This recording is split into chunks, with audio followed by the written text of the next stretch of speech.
Alors, est-ce que le SEO est vraiment gratuit? Plutôt 3 sur 10. C'est-à-dire que pour moi, à moins que vous ayez une formation SEO, à moins que vous ayez des compétences et des gens qui travaillent avec vous et qui connaissent ça me paraît difficile de réussir à faire monter votre site web tout seul. Peut-on être premier sur Google en un mois? Zéro, aucune chance.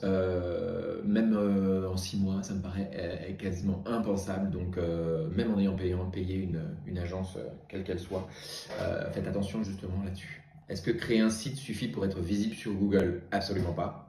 En l'occurrence, il y a des activités dans lesquelles on va pouvoir se placer un petit peu, mais évidemment que Google va avoir besoin d'un site spécifiquement fait d'une certaine manière pour être détecté. Est-ce que publier régulièrement améliore son référencement? Plutôt non en 2026 parce qu'il faut, publier d'une certaine manière et surtout Google a désindexé un tiers du web il y a 2 ans parce que justement il y avait trop de contenu. Donc moi je dirais qu'il faut publier de manière plutôt stratégique à des moments plutôt irréguliers. Est-ce que ChatGPT peut remplacer un expert SEO? Alors, si vous ne le paramétrez pas, non. Par contre, si vous le paramétrez avec des informations et avec tout ce que vous savez du SEO qui peut servir ChatGPT, ainsi que peut-être des fonctionnalités additionnelles type GPTs ou agent IA, peut-être. Je dirais peut-être pas au complet, mais en tout cas 70-80% du travail peut être fait aujourd'hui grâce à ces outils. Est-ce que les avis Google améliorent le référencement? Tout dépend comment vous utilisez les avis Google. Je dirais plutôt 5 parce que la e-réputation, les critères EAT, c'est extrêmement important, mais il faut aussi les reporter sur le site web et s'en servir de ça. Si vous ne le faites pas correctement, bah, en fait, vous n'arriverez pas à vous en servir de la meilleure façon. Est-ce que payer Google améliore son référencement naturel?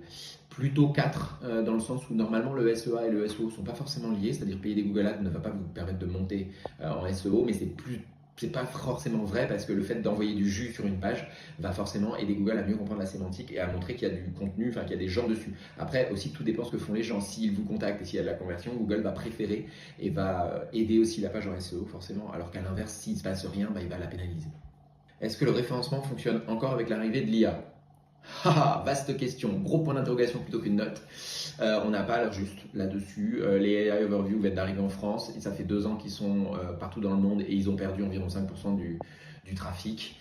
Moi, je pense qu'il y a encore des gens qui vont regarder les sites web et donc les sites web doivent être bien référencés. Par contre, il faut retravailler tous les canaux d'acquisition de manière globale et non pas uniquement le site web parce que ça vient d'en perdre une part importante. Là où avant, par exemple, on pouvait avoir 30 à 40% du trafic et des leads qui venaient de là, aujourd'hui, peut-être que ça va être réduit à 10 ou 20.